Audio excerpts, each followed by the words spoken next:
I love to look at my long shadow in the early morning on my way to work. Now you see me, now you don't. It always brings me in a philosophical mood. What do I see? What do I look at? What will I see when I look differently at the world around me, for instance, through abstract glasses? Look, I'm back! Hi there, my name is Albert van der Zwart. Welcome to Imperfect Paintings, inspiring you to embrace the magic of making art. Another part of my commute. I freeze the frame at this point. Take my paint and make a hideously looking sketch. Just forget I ever made it. What I do take from the scene are the parts that have meaning to me. I love blue skies, just as I love to cycle on a beautiful bike path like this. What about the endless variety of yellow and green colors in nature, and of course wildflowers everywhere, like this white fluitenkruid. I take 5 sheets and turn them into monochromes, cut them when dry, glue the bigger squares to the paper and put a strip of each other color next to the first one. And welcome to the world of the German artist Emil Knöbel, who made a large number of artworks looking in some way like mine. More about his artwork in a minute. By putting down the strips around the squares, I create a series of abstract paintings of the scene on the bike path, each one created from a different perspective. Painting a sheet and cutting it up like this looks like collage, but it's more an easy way for me to explore, test and show my options. From left to right, the red square in the middle is my main subject, about loving the bike paths everywhere, referring to my love for the ever-changing nature around me. On a grey, moody day, I'm longing for the sun. In wintertime for remembering wild flowers. A few seconds for some technical details, and take a sheet of European size A4 printer paper, like letter size paper but slightly different. I measure and cut it up like this, and throw away the leftover tiny strip. My painted watercolor paper has the same size. And now the last version of my painting, about dreaming on a rainy day of clear blue skies. When I look again at the artwork of Emil Knöbel, I try to analyze his choices to get a better understanding. How many blues? I see 3. How many yellows? Also 3. Suddenly I notice I only look at the square in the middle of each one. Of course, I have to start somewhere.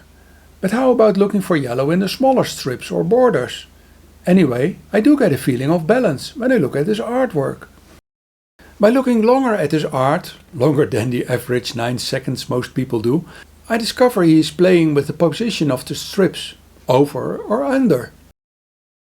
When I go back to my piece, I can move the top and bottom strips of this one to over. Because of the size of the strips, I can only move them all onto the big square. Here the top and bottom go under.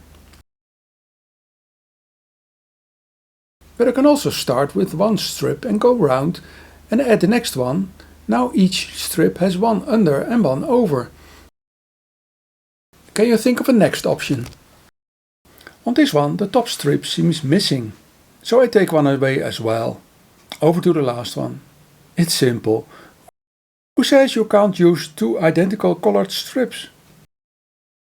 When I go back and forth between the original and the new situation, I think the new version looks more interesting, because it is less predictable. Limiting to just 5 different colors is an easy way to start when learning to work in his style. Over to the next step. Let's take it up a notch. I'm not a very good colorist, so to help me, I often invite chance or random to play along. I cut a number of leftovers of other projects to the right size and turn some of them into strips. I turn them all upside down and pick a few and combine them. Playing like this and combining random color combinations can be amazing. Opening up to unexpected or unusual color combinations is always a good thing, in my opinion. Just as collecting and recycling leftovers. I still have some pieces left, so I just put them down on top of the others. I don't know about you, but in my opinion all these combinations work quite well. I just love all the fresh spring green around me. So I got myself a second 24 pages 300 grams watercolor paper pad and I start painting and mixing all sorts of green colors from light to dark. The paper pad comes from a local discount store for €1.96. So when fooling around, don't let money keep you from playing like I do. A lot of Imi Knoebel's artwork has visible brush strokes, so I add acrylic medium and turn my acrylics almost into watercolor. Cutting it up to squares and strips took me over an hour. I also bring back the size from what I used until now to this. It enables me to put more squares on this 100 by 65 cm sheet. I measure, mess up, start again and again, create a grid, shuffle the squares, flip the set, again, put them randomly down instead of thinking about light or dark areas. Random decides for me. When I look at the way the light and the dark colors are spread out, it looks just excellent. I love random. I glue it to the paper, check, and oops, I forgot one. I put the strips down, shuffle them, gather them and put them down as well. Although I relate everything I make to what I see around me, Imi Knoebel doesn't. He just makes what he likes without a reference to anything. Doing experiments brings him new ways of making art, and this way of art making is just one of many. Link up here for more background information on Imi Knoebel. Over to the big reveal. I really enjoy making art this way. It helps me to step outside myself in a way, to surrender to someone else's imagination and way of working. Personally, I see his artwork as a language on its own. Creating a plausible language or a personal way of expressing is what I love about artists. I also love working in series, trying out endless options. They invite me to go along, to work with it, to see if it fits me as well. It's in a way like dressing up in a different way. Looking in the mirror, ask myself, can this also work for me?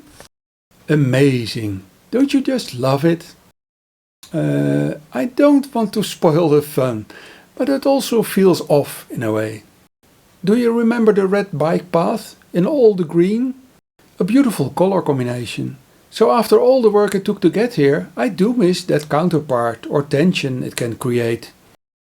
Technically, looking at my color wheel, it's interesting to note that red and green are opposites and, as you probably know, opposites attract.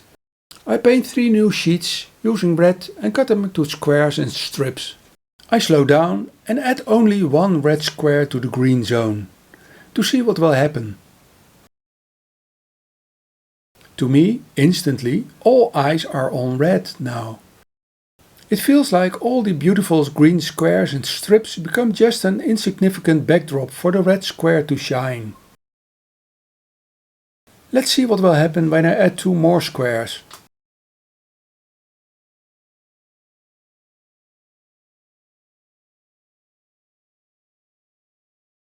This looks better, as if the green becomes visible again.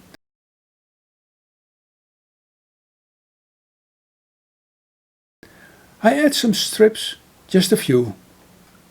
I don't know if you have the same experience like me, but I get dizzy. It's like the red strips get neutralized by the green. One moment I see them and the next moment I don't. Fascinating. Perhaps it's finished now. Perhaps I will make some changes later on. At this moment I have to look at something else. So let's go back to the artwork of Imi Knoebel to look at some variations. Wider strips. Do you notice the black going over and the red going under? Multiple layers of wider strips. Multiple strips where it almost looks like there's no square in the middle. Here he used aluminum profiles with paint on it, making it a 3D sculpture.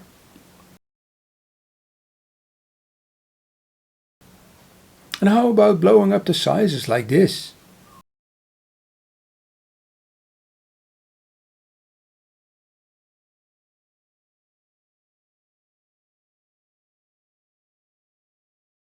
Like strips and squares, lines can also be fascinating. Just click on the link and I will see you over there in the next video. Thanks for watching and have a wonderful day.